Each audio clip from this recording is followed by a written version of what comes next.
Jambo, jambo bwana, habari gani? Nzuri sana, wageni wakaribishwa, Kenya yetu hakuna matata. Well, this is our fifth sports development expedition that we're running in Kenya, but this team are actually going to a brand new location for us up in Savo. The team have done a lot of work in the past in preparation for this expedition. When they go out into country, into Kenya, they will be doing a series of trials with the local school children, going through a series of sports coaching with them to all culminate in a fun run with getting the whole local community involved, and a local festival to showcase the students' skills and experience and the things that they've learnt.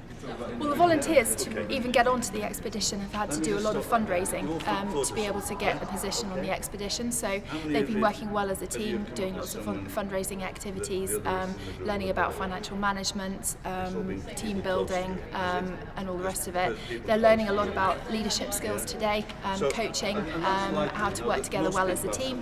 And then when they get out into Kenya, they'll be interacting with the local school children, learning really delegation, how to lead a team properly. They'll be showcasing and building on their own skills and experience in terms of coaching, and that will set them up very, very well in the future in terms of future employment.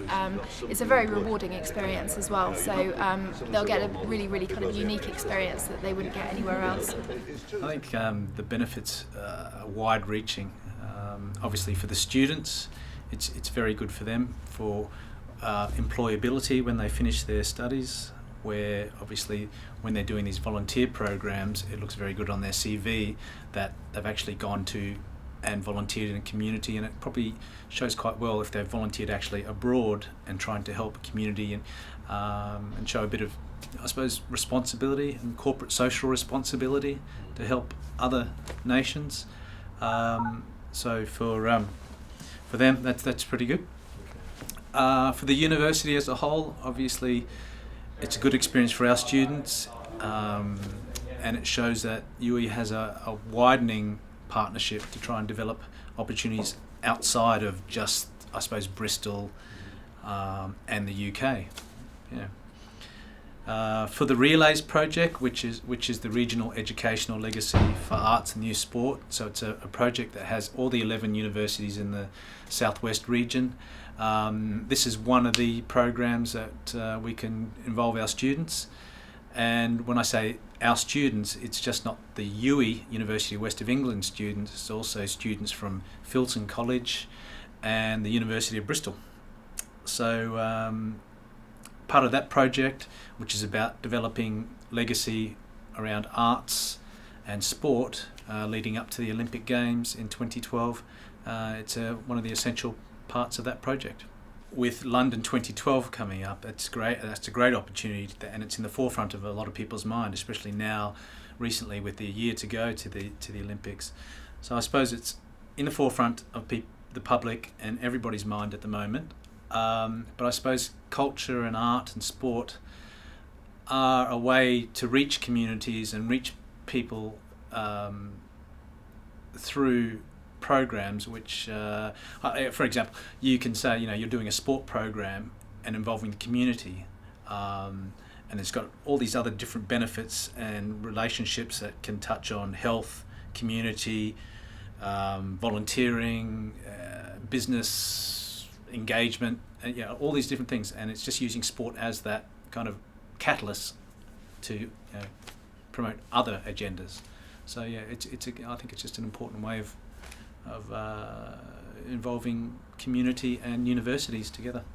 But this Hakuna Matata is it's like a catchphrase, which is a very common catchphrase. So they kind of decided to use it in the song. Okay, for the humor side of things, really. I think that's what it was.